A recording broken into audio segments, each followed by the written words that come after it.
ሰላም ወደ ተከበራችሁ የንቁ ሚዲያ ቤተሰቦቻችን ከንቁ ሚዲያ የዕለተ ቅዳሜ ዋና ዋናላችሁን ዜናዎች ወደ እናንተ ይዘን ቀርበናል። ከዜናዎች ጋር ያድናት ነኝ። አብራችሁን ቆዩ። ብፁዕ ወቅዱስ አቡነ ማትያስ ቀዳማዊ ፓትርያርክ ርዕሰ ሊቃነ ጳጳሳት ዘኢትዮጵያ ሊቀ ጳጳስ ዘአክሱም ወዕጨጌ ዘመንበረ ተክለ ሃይማኖት መግለጫ ሰጡ። ተጨማሪ አለ። ብፁዕ ወቅዱስ አቡነ ማትያስ ቀዳማዊ ፓትርያርክ ርዕሰ ሊቃነ ጳጳሳት ዘኢትዮጵያ ሊቀ ጳጳስ ዘአክሱም ወዕጨጌ ዘመንበረ ተክለ ሃይማኖት ያሳለፍናቸውን በዓል በተሳካ ሁኔታ እንዲጠናቀቅ አስተዋጽኦ ላበረከቱ ሁሉ ምስጋናቸውን አቅርበዋል። ቅዱስነታቸው በሸገር ሀገረ ስብከት በኮየ ፍጬ ክፍለ ከተማ በፋንታ መድኃኔዓለም ደብር የከተራ በዓል ለሕይወታቸው ኦርቶዶክሳውያን ሐዘናቸውን ገልጸዋል። ቅዱስ ፓትርያርኩ ለበዓሉ መሳካት ምስጋናቸውን አደጋ ለደረሰባቸው ደግሞ ሐዘናቸውን በገለጹበት ጊዜ ብፁዕ አቡነ ዲዮስቆሮስ የቅዱስ ሲኖዶስ ዋና ጸሐፊ፣ የራያ ሀገረ ስብከት ሊቀ ጳጳስ፣ ብፁዕ አቡነ ሳይሮስ የጠቅላይ ቤተ ክህነት ዋና ስራ አስኪያጅ፣ የደቡብ ምዕራብ ሸዋና ሸገር ከተማ ሀገረ ስብከት ሊቀ ጳጳስን ጨምሮ የተለያዩ የቅድስት ቤተክርስቲያናችን የሥራ ኃላፊዎች አባቶችም ተገኝተዋል። ብፁዕ ወቅዱስ አቡነ ማትያስ ቀዳማዊ ፓትርያርክ ርዕሰ ሊቃነ ጳጳሳት ዘኢትዮጵያ ሊቀ ጳጳስ ዘአክሱም ወዕጨጌ ዘመንበረ ተክለ ሃይማኖት በክብረ በዓላቱ ያልተገኙ ባጋጠማቸው የጤና ችግር ምክንያት መሆኑን ጠቁመው አሁንም በመልካም ጤንነት ላይ እንደሚገኙም ገለጻ አድርገዋል። ቅዱስነታቸው ባሳለፍናቸው ቅዱሳት የቤተክርስቲያን በዓላት በአካል ባይገኙም ስነ ስርዓቱን ግን ከአባቶችና ከምዕመናን ከመገናኛ ብዙሃን መከታተላቸውንም አስታውሰዋል። አያይዘውም አሁን በሕክምና ላይ ነው ያለሁት፣ ደህና ነኝ፣ እግዚአብሔር ይመስገን። በሀገር ውስጥም በሀገር ውጭም ያላችሁ ወገኖች በእውነቱ በጣም እንዳሳሰባችሁ ሰምቻለሁ። ስለ ሀሳባችሁ ስለመጨነቃችሁ እግዚአብሔር ይስጥልኝ፣ ሁላችሁም በጸሎት አስቡኝ ሲሉ መልእክታቸውን ማስቀምጠዋል። ቅዱስ አባታችን በመጪዎቹ በዓላት ደግሞ ልክ እንደ ወትሮ ሁሉ አባታዊ ቡራኬ ለመስጠት እግዚአብሔር አምላክ እንደሚያበቃቸው ባለሙሉ ተስፋ መሆናችን በዚሁ ጊዜም አመላክተዋል። የሕፃኑ ቅዱስ ቂርቆስና የእናቱ ኢየሉጣ ዓመታዊ የዕረፍት መታሰቢያ በዓል ተከብረዋል። እንደሚከተለው ይቀርባል።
በመንበረ ፓትርያርክ ጠቅላይ ቤተ ክህነት ጽሕፈት ቤት የሰበካ ጉባኤ ማደራጃ መምሪያ የግንዛቤ ማስጨበጫ ስልጠና ሰጠ።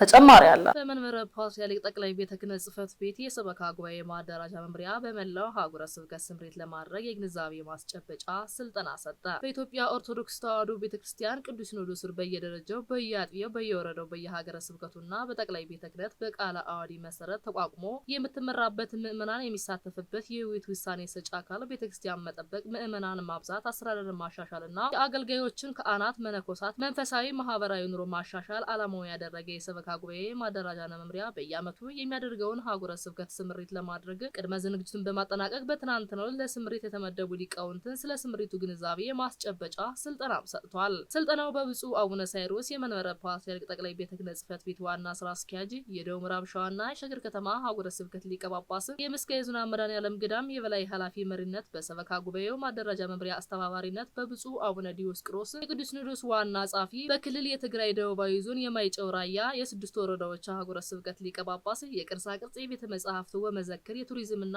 የማህበራት ምዝገባ ክትትል ቁጥጥር መምሪያዎች ሊቀ ጳጳስ ብፁዕ አቡነ ሚካኤል የደቡብ ጎንደር ሀገረ ስብከት ሊቀ ጳጳስ ንቡረ እድ ኤልያስ አብርሃም የመንበረ ፓትርያርክ ጠቅላይ ቤተ ክህነት ጽሕፈት ቤት መንፈሳዊ ዘርፍ ምክትል ስራ አስኪያጅ ረዳት ፕሮፌሰር ግርማ ባቱ ቀሲስ የመንበረ ፓትርያርክ ጠቅላይ ቤተ ክህነት ጽሕፈት ቤት በማህበራዊና ኢኮኖሚያዊ ዘርፍ ምክትል ስራ አስኪያጅ የመንበረ ፓትርያርክ ጠቅላይ ቤተ ክህነት ጽሕፈት ቤት የመምሪያና የድርጅት ኃላፊዎች ለስምሪቱ የተመረጡ ሊቃውንት በተገኙበትም ተካሂዷል። በስልጠናው የመግቢያ ንግግር ያደረጉት ብፁዕ የቅዱስ ሲኖዶስ ዋና ጻፊ የሰበካ ጉባኤው መመስረት አስመልክቶ ሲገልጹ ሰበካ ጉባኤው ማደራጃ መምሪያ ለባለ ራዕዮች አባቶች የታሰበ የቤተክርስቲያን ሀብት ንብረት በሚወረስበት ጊዜና ለቤተክርስቲያን ክፉ ቀን በነበረበት ወቅት የክፉ ቀን መውጫ ሆኖ የተመሰረተና አሁን አንድ ያደረገ ነውም ብለዋል። ብፁዕነታቸው አያይዘው እንደገለጹት አባቶቻችን ይህ መመሪያና ደንብ ሰርተው ባያኖሩልን ኖሮ ዛሬ የምናይበት የቤተክርስቲያን አስተዳደር ቅርጽ ለማየት እንቸገር ነበር። በመሆኑም ሰርተው ያለፉ አባቶቻችን እያመሰገን ዛሬ ላይ በምናደርገው ስራ ስልጠና ከመስጠት ባሻገር ራሳችን በማየትና ውጤት ተኮር ስራ ላይ በማጠንጠን ይሁንም ብለዋል። በመቀጠልም ብዙ ጠቅላይ ስራ አስኪያጁ እኛ ዛሬ በሰላም የምንኖርበት ቤተክርስቲያን ለዛሬ እንድትደርስ ብዙ ዋጋ የከፈሉ አባቶች አሉን። የእነዚህን አባቶች ዋጋ ቤተክርስቲያን ያለፈችበትን ውጣ ውረድ በማሰብ ስራችን መጀመር ለጀመርነውን ቅብብሎች ጤናማ ብዙ ፋይዳ አለው። የሰበካ ጉባኤ ማደራጃ መምሪያ ከሁሉም የሚበልጥና ለሁሉም መምሪያዎች የጀርባ አጥንት ሆኖ የሚያገለግል መምሪያ ነው ሲሉም ተናግረዋል። በዚህም ስምሪት ላይ የምትሰሩ ሊቃውንት የያዛችሁትን ጽሑፍ ከማሰልጠን ባሻገር ዘመኑ የዋጀ ሪፖርት አቀራረብ ላይና ራስን መገምገም ላይ አስተዋጽኦ በመስጠት ስሩ በማለት ስልጠና እንዲጀምርም ፈቅደዋል። በመቀጠልም የሰበካ ጉባኤው አደረጃጀትና ቃለ ዓዋዲ ዘመኑ የዋጀ ቤተክርስቲያን አስተዳደር የዲጂታል መሰረት ልማትና ስታቲስቲካዊ መረጃ አያያዝ አተገባበርና የሪፖርት አቀራረብ የሂሳብ አያያዝ ስርዓት በተመለከተ በሊቃውንት ቤተክርስቲያን ጥናታዊ ጽሑፍ ቀርቦ ውይይትም ተደርጎበታል። በመጨረሻም ተወያዮቹ በጥናታዊ ጽሑፎች ላይ ጥያቄዎችን አንስተው ጽሑፉን አቅራቢዎቹ ምላሽ ሰጥተው በስልጠናውም ተጠናቋል። በአፋር ሀገረ ስብከት የጥምቀት በዓል በድምቀት ተከብረዋል።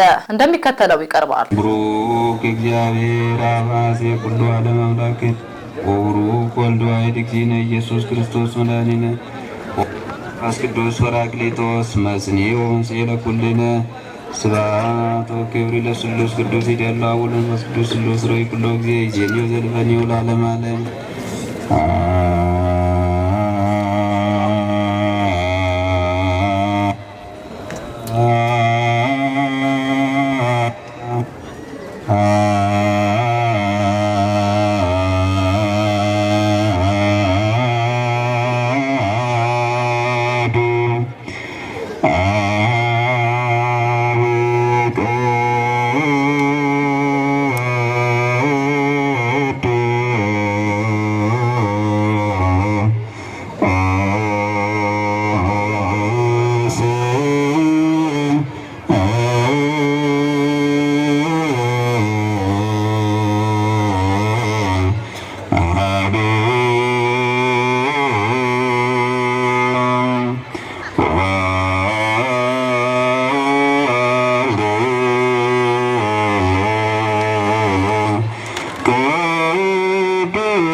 ጥር 16 ቀን 2018 ዓ.ም ከንቁ ሚዲያ ደረሰላችሁ ዜናዎችን ይመስሉ ነበር። ቀሪዎቹን ከቀሪ የንቁ መርሃ ግብሮች ጋር አብራችሁ ቆዩ እያልን እኛ ከወዲሁ ተሰናበትናችሁ። ሰላም እግዚአብሔር ከእናንተ ጋር ይሁን። ቸር ሰንብቱ። ንቁ ኦርቶዶክስ ተዋህዶ የጸሎትና የንስሐ መርከብ ማህበር በእግዚአብሔር ፈቃድ በወንድማችን የኔነ ተስፋዬ አስተባባሪነት ከተመሰረተ ጊዜ ጀምሮ ከሚሰጣቸው ዘርፈ ብዙ መንፈሳዊ አገልግሎቶች መካከል የሐዋርያዊ አገልግሎትና ያሬዳዊ ዝማሬዎች አንዱ ነው።